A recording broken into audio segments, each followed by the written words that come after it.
Bom dia, meninos e meninas, mais uma vez aqui na nossa videoaula.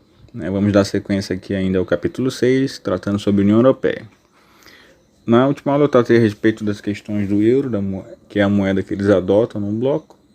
E hoje eu vou tratar a respeito das crises econômicas que assolaram então os países pertencentes ao grupo. Que nós tivemos aí um impacto significativo em vários países, justamente porque eles são parceiros comerciais de uma grande área do mundo. Então nós tivemos aí em 2010 uma grave crise, que começou a colocar em risco as conquistas da União Europeia e ameaçou o futuro do euro, que é a moeda adotada por eles. Atingiu praticamente os países de Portugal, Irlanda, Itália, Grécia principalmente, e Espanha, que se alastrou por toda a área da zona do euro. Bom, o estopim para esse conflito foi a Grécia. Ela já vinha há algum tempo acumulando saldos negativos em seu PIB, teve aí um problema sério com os investidores, que com medo do país não poder pagar suas dívidas, retiraram os investimentos. Então as pessoas que investiam dinheiro na Grécia ficaram com medo e aí passaram a não investir mais. Isso é chamado fuga de investimentos, ou capitais. Essa ação tornou iminente a falência de muitas empresas públicas e privadas, a começar pelos próprios bancos, que vivem de juros. Então, como não tinha mais empréstimo, não tinha mais crédito, os bancos não iam mais arrecadar. O que passou a gerar, então, alguns problemas, principalmente na questão do desemprego, como a gente pode observar aqui no nosso gráfico.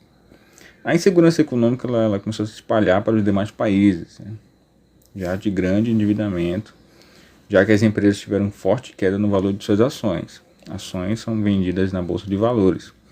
Tem menos investidores, menos ações são vendidas. Consequentemente, as empresas perdem valor no mercado. Então, houve ataques especulativos no mercado e o euro sofreu significativa desvalorização. Então, o que acontece? Os países mais ricos do bloco começaram a liderar um movimento de ajuda financeira aos países em crise, pois a gravidade da situação ameaçava não apenas a Europa, mas todo o sistema financeiro internacional. Porque, como eu expliquei na última aula, o euro ele é administrado de uma forma padrão, como se tivesse um banco central para todos os países. E aí, se o euro começar a ruir em um país, ele vai, consequentemente, levar a outro. Então, o que acontece? Esse compromisso significou aumentar impostos, corte de investimentos, congelamento de salários, aumento da idade para a aposentadoria, redução de benefícios sociais e entre outros fatores. Então essas medidas vieram provocar grande satisfação popular.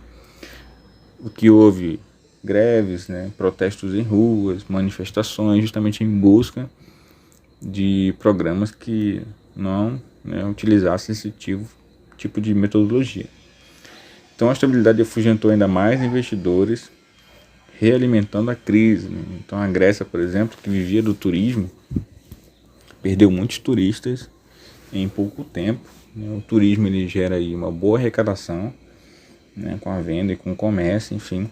E aí esses foram os dados que ajudaram a enfraquecer a economia, e a crise econômica que começou em 2010.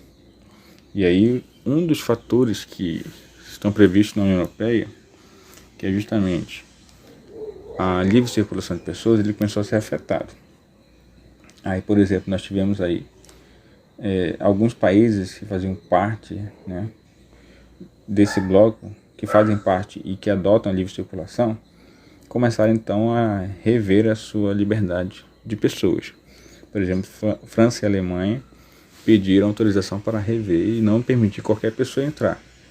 Porque se as pessoas vêm de outros países em crise, isso acaba gerando um custo maior para os governantes. Por isso que eles acabam bloqueando suas fronteiras e não liberando todo mundo que passa ali para, enfim, conhecer ou acabar solicitando a documentação do país. Então isso é um problema sério. Então, uma vez que um país começa em crise, ele começa a afetar os demais países do mesmo bloco. E aqui dos problemas, que é justamente a questão do desemprego.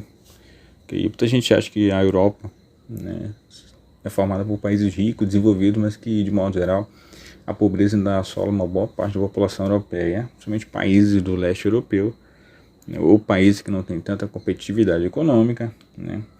E um outro fator recente foi justamente a saída do Reino Unido do bloco europeu, que foi chamado Brexit, que é a saída, né, o que vai enfraquecer economicamente o bloco, visando justamente a questão econômica, já que o Reino Unido, né, que é composto aí por 4 países, reúne uma das maiores economias do mundo. Tá bom? Então essa aqui foi a primeira parte. Desculpa, a continuação do nosso capítulo 6, que trata a respeito da crise na zona do euro. Tá? Então até a próxima aula.